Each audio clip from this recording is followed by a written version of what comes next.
Dr. Ochsendorf, I invite you now to the podium to provide the 2017 commencement address to the graduates of Davis and Elkins College. Ladies and gentlemen, will you join me in welcoming Dr. Ochsendorf?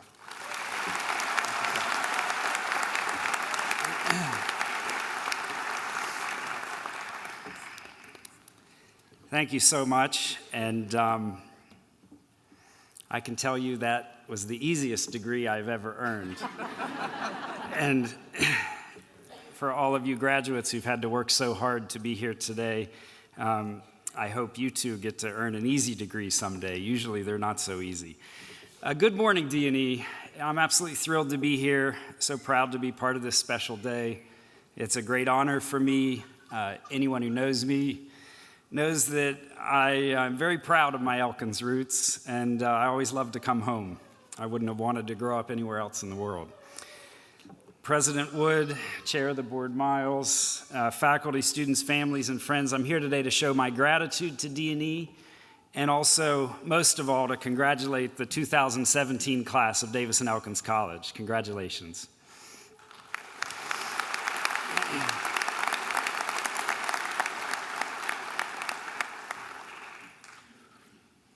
So today marks a new beginning for all of us, but especially for you. You've all worked very hard to get to this day, and you're here because your loved ones supported you.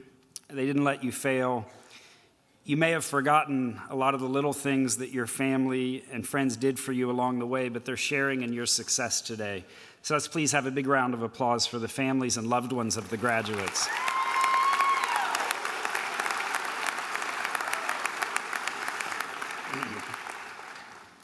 My own family always supported my interest in education, kept my feet on the ground.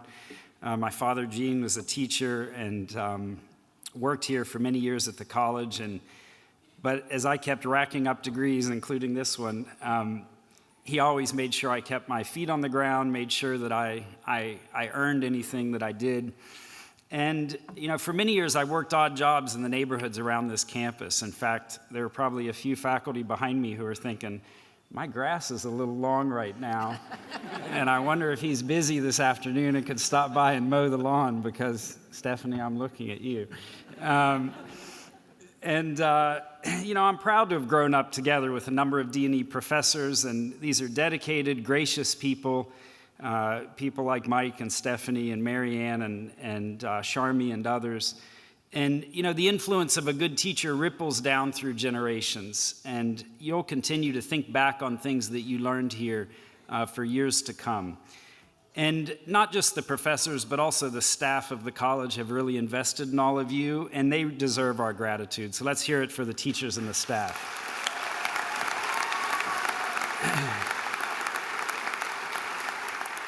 Now, D&E brought a lot of positive things to my life, but I'd like to share a few personal histories. So as a child growing up in the neighborhood right down by the city park below the college, we benefited hugely from D&E. Obviously, the library, the sports facilities, the Augusta Festival, the wider D&E community that enriched our lives really every day.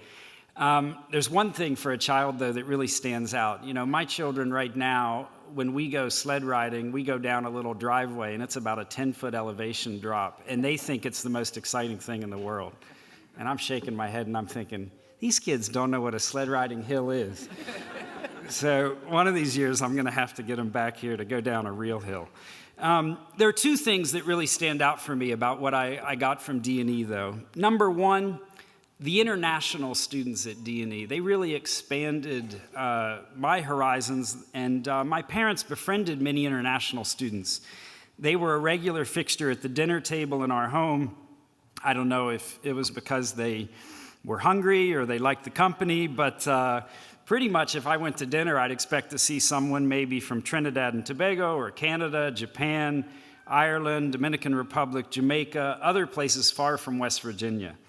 And these D&E students really opened my eyes to the world, and they made me want to meet more people like them. They made me want to travel to every corner of this beautiful planet, learn other languages, celebrate differences and similarities. So I'd like to say to the international students who are graduating today, you've served as ambassadors and you continue to serve on behalf of your own country. But you're also all West Virginians now. And I'd like to ask that the international students stand and be recognized.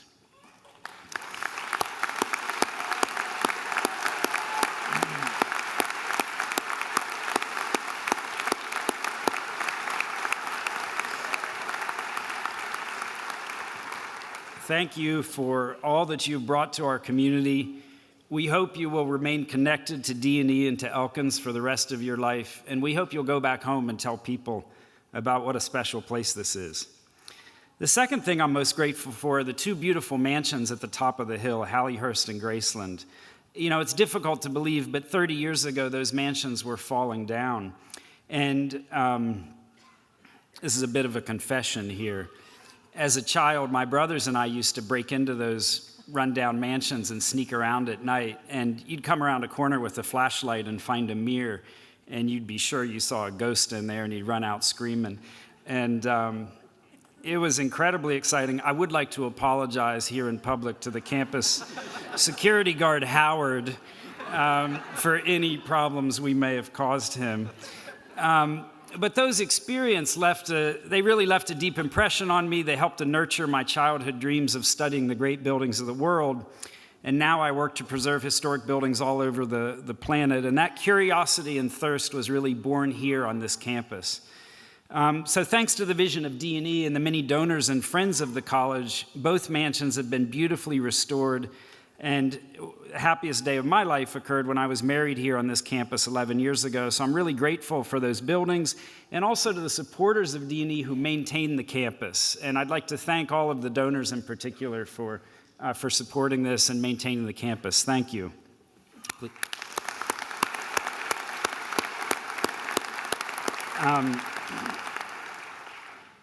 They told me I only had 2 hours, so buckle up. You know, I was last on this stage 25 years ago this month when I graduated from Elkins High School here in the same auditorium. And I'd like to share a few words of advice for the graduates. I remember sitting in the audience thinking, God, when is this going to be over? But what I'd like to say, I hope you'll remember a few pieces of advice, and hope you'll forgive me for taking the opportunity to give some. So I think we all know what it takes to be successful. Hard work, some luck, your own God-given talents. I'd say these are important, but I've really had success for one reason. I found people I admired and I learned from them. So you should try to find someone who you look up to, who you respect in any field. Learn from them. Sit at the feet of a master, whoever they are, and keep learning. No matter where you end up, try to work with people who you look up to. So I'd like to, in my few short minutes, just share the stories of 3 people connected to West Virginia who I really admire, who I keep learning from, and each of them offers a lesson about how to live a productive life. So the first person is someone who grew up on this campus as a child. Growing up on the campus of D&E, he went on to become the president of MIT, the president of the National Academy of Engineering, and he served as a science advisor to multiple U.S. presidents. And for those of you who are wondering how a kid from West Virginia got on the faculty at MIT, it's because the president was from Elkins. So now you know. This was a little boy named Tuffy, but he became an internationally known educational leader named Chuck Vest. Chuck's father, Marvin, taught mathematics at D&E in the 1930s. So Chuck went to WVU as an undergraduate. He learned math at a young age here on campus like I did. He recently lost a battle with cancer, but I'm blessed to have known him for the last 12 years of his life. And at the end of his life, he wrote a little book called Pursuing the Endless Frontier, where he laid out the challenges and opportunities for research and education. And he believed in the endless frontier of learning. He was a champion for lifelong learning. And he taught that the world is filled with interesting questions and problems, and even if you're no longer in school, you should always be learning. You should move outside your comfort zone, find new frontiers, challenge yourself. And Chuck went from playing as a kid on this campus to advising world leaders in the White House. Chuck was also a great champion for equality in education and access to education, and he believed everyone should have an opportunity to education. Some of the graduates today are the first in their family to graduate from college. As such, you are a first-generation student, you're a pioneer, you deserve to be celebrated as well. Please stand if you're the first in your family to graduate from college. Wow.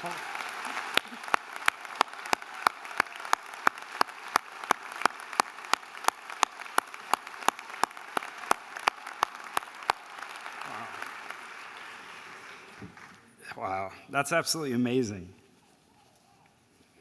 Y'all are going to make me cry. So, when my mom graduated from D&E, she wasn't the first in her family to go to college, but she'd already raised 6 kids, and she earned her degree at the age of 48 from the best small college in West Virginia. The second person I want to tell you about is Mary Sansa Loney. She grew up in Fairmont, and she was an incredibly talented athlete. She played Major League Softball. She was heading for the 1980 Olympics in Moscow. We boycotted the games, so she turned to education. She got a PhD in engineering, became a professor, and 3 years later, she was named the best professor in the entire nation. She was invited to the White House, received the award from the president, and I met her about 2 months after that, and she just looked at me and she said, "I like your accent. Where are you from?" And she learned I was from Elkins, not far from Fairmont. She took me under her wing. She adopted me. You know, being from West Virginia is a big advantage. We mountaineers look out for each other. For the international students who are now West Virginians, remember that. And what I learned from Mary was that you should always put other people's interests before your own. And she did this for her own students. And when you put other people's interests first, they thrive, then everybody thrives, and you look good. I can't pay her back for the generosity she showed me, but I pay it forward. I pay it forward to other students, to those who are less fortunate, and the more you give to others, the more you receive. So I encourage you all to help others who are less fortunate, and that will enrich your life tremendously. So please serve others. Finally, the third person is someone I went to high school with here in Elkins. This is someone who's absolutely passionate about our community, does an unbelievable amount of good here in Elkins, brings a lot of enthusiasm to everything he does. He loves the mountains and rivers, every corner of West Virginia, and he probably takes better advantage of this mountain playground than anyone I know. He's also committed to public health and to improving the health of our community, and he believes strongly in the future of Elkins and the great potential of Randolph County as one of the best places to live and raise a family in the 21st century. And the person I'm talking about is Sid Gillespie, director of the YMCA. Please give a round of thanks to Sid, who's here, and to his wife, Sue. Y'all can stand up, both of you. Please stand up. Sid and Sue. And she's the real one behind it all. You know, they're doing so many good things for Elkins, so I want to recognize their hard work, but he's just an incredibly passionate person too. So that's what I take away from Sid. Be passionate about what you do, and it doesn't matter what it is that you're doing. If you're passionate about it and you're serving others and you're learning, I can tell you, you're going to have an exciting and fulfilling life. So Sid's a great example of how one person can make a big difference, and if you're about 10% as passionate as Sid, you're doing very well. So in summary, these 3 people gave me 3 really incredible lessons. Chuck Vest taught me to never stop learning. Always push yourself outside of your comfort zone. That's why I'm about to move to Italy next month and try to learn Italian, and it's not going to be pretty. Mary Sansa Loney taught me to serve other people, to put other people's interests before my own.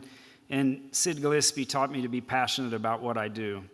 So again, do these 3 things. I promise you'll have an exciting life. But also, as you go out in the world, ask yourself occasionally, am I helping other people? Am I learning? Am I passionate about my work?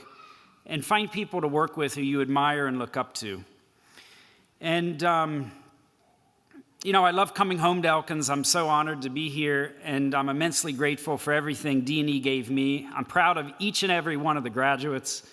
It's really only the beginning, though, for you. And Helen Keller said that life is either a daring adventure or nothing at all. To the Davis and Elkins College class of 2017, there's a world out there that needs your talents, your hard work, and your compassion. Congratulations. Good luck on your adventure. Thank you.